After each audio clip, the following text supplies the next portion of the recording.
முருங்கைக்காய் விட்டு வச்சு தக்காளி சாதம் பார்த்துலாம். 1/4 கிலோ அளவுக்கு முருங்கைக்காவை நான் வேக வச்சுருக்கீங்களா, ஆறினோடனே இந்த மாதிரி பல்ஸ் இது பண்ணி எடுத்துக்கோங்க. ஸ்பூனில் ஃப்ரை பண்ணி எடுத்து வச்சுட்டு நம்ம மிக்சியில் பல்ஸ் பண்ணிக்கலாம். 5 டீஸ்பூன் அளவுக்கு எண்ணெய், கடுகு 1/2 டீஸ்பூன், உடச்சோளந்த 1/2 டீஸ்பூன், சோம்பு 1/2 டீஸ்பூன் சேர்த்துக்கோங்க. 2 வெங்காயம், ஒரு முழு பூண்டை பொடிசாக கட் பண்ணி சேர்த்துக்கோங்க. ஒரு கொத்து கருவேப்பிலை, இஞ்சி பூண்டு பேஸ்ட் 1 டீஸ்பூன், 1/2 டீஸ்பூன் அளவுக்கு மஞ்சத்தூள், உப்பு சேர்த்துருக்கீங்க. குழம்பு மிளகாய்த்தூள் 3 டீஸ்பூன் அளவுக்கு சேர்த்துருக்கேன். 1/2 டீஸ்பூன் காஷ்மீர் மிளகாய்த்தூள், 8 பழுத்த நாட்டு தக்காளி சேர்த்துருக்கேன். இதில் சேர்த்து நல்லா வணக்கி விட்டுக்கோங்க.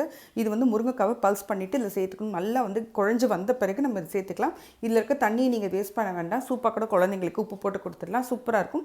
நல்லா வந்து வெந்து வந்துடணுங்க. அந்த எண்ணெய் பிரிஞ்சு வரும்போது சுடு சாதத்தில் நம்ம மிக்ஸ் பண்ணி கொடுக்குறக்கு சூப்பராக இருக்கும். இட்லி, தோசை, சப்பாத்திலேருந்து எல்லாத்துக்கும் ரொம்ப பெஸ்ட் காம்பினேஷனாக இருக்குங்க. இப்போ வந்து முருங்கைக்காய் சீசன் கிடைக்குது இல்லையா, கண்டிப்பாக இந்த ரெசிபியை ட்ரை பண்ணி பார்த்துட்டு எப்படி இருக்குன்னு சொல்லுங்கள். அடுத்தடுத்த இன்ட்ரெஸ்டிங்கான வீடியோஸ்க்கு சப்ஸ்கிரைப் பண்ணிட்டு பாருங்கள். சுடு சாதத்தில் பிசைஞ்சு பேக் பண்ணி கொடுத்தீங்கன்னா சூப்பராக இருக்கும்.